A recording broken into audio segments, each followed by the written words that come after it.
Hello বন্ধুরা, welcome to only sports view. তো এই ভিডিওতে আলোচনা করব আজকে যে ম্যাচটা ছিল Mohun Bagan versus north east United FC Durand cup semifinal. তো সেই ম্যাচের শেষ পর্যন্ত মোহনবাগান ট্রাই ব্রেকারে গিয়ে আবারও জয়লাভ করলো, সেই বিশাল কাইতের হাত ধরে আবারও আটকে গেল নর্থ ইস্ট ইউনাইটেড এফসি। তো সেই বিশালের হাত ধরে আবারও ফাইনালে প্রবেশ করলো মোহনবাগান। আগের দিন ডুরান্ড কাপ কোয়ার্টার ফাইনালে জামশেদপুরের সাথে, আজকে সেমিফাইনালে নর্থ ইস্ট ইউনাইটেড এফসির বিরুদ্ধে।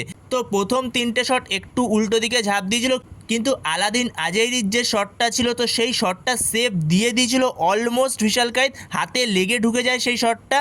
তো সেখানে লাস্টে দুটো পেনাল্টি সেভ বিশাল কাইতে, তো দুরন্ত বিশাল কাইত। তো যখনই ট্রাইব্রেকারে গেছে ম্যাচটা, তো সেই সময় মোহনবাগানের কাছেই অ্যাডভান্টেজ ছিল, কিন্তু ট্রাইব্রেকারে কখন কি হয় তো সেটা বলা মুশকিল। কিন্তু শেষ পর্যন্ত গিয়ে সেই বিশাল কাইতের হাত ধরেই মোহনবাগান ডুরান্ড কাপ ফাইনালে।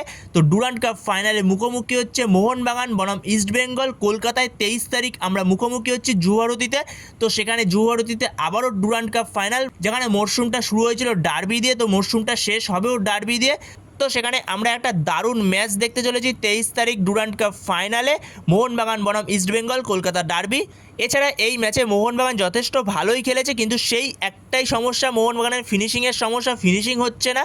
কিন্তু উল্টো দিকে নর্থ ইস্ট ইউনাইটেড এফসি ম্যাচটা মোটামুটি খেলেছে, খুব একটা ভালো বলা যাবে না। সেকেন্ড হাফটা মোটামুটি ভালোই খেলেছে, কিন্তু নর্থ ইস্ট ইউনাইটেড এফসির একটা শটও অন টার্গেট ছিল না। বিশাল কাইতকে একটাও অন টার্গেট শট ধরতে হয়নি পুরো ম্যাচে 90 মিনিটসে। তো বন্ধুরা, তোমাদের এই ম্যাচ নিয়ে কি মতামত, তো সেটা অবশ্যই কমেন্ট বক্সে কমেন্ট করে জানিও। আর কলকাতা ডার্বি নিয়ে তোমরা কতটা হ্যাপি, তো সেটাও কমেন্ট বক্সে কমেন্ট করে জানিও। তো এই ভিডিওতে এই পর্যন্তই। তো এই ভিডিওতে এই আপডেটটা নিয়ে আলোচনা করার ছিল। তো ভিডিওটি ভালো লাগলে অবশ্যই লাইক শেয়ার সাবস্ক্রাইব করতে ভুলো না। তো নেক্সট ভিডিওতে দেখা হচ্ছে, ততক্ষণের জন্য বাই বাই।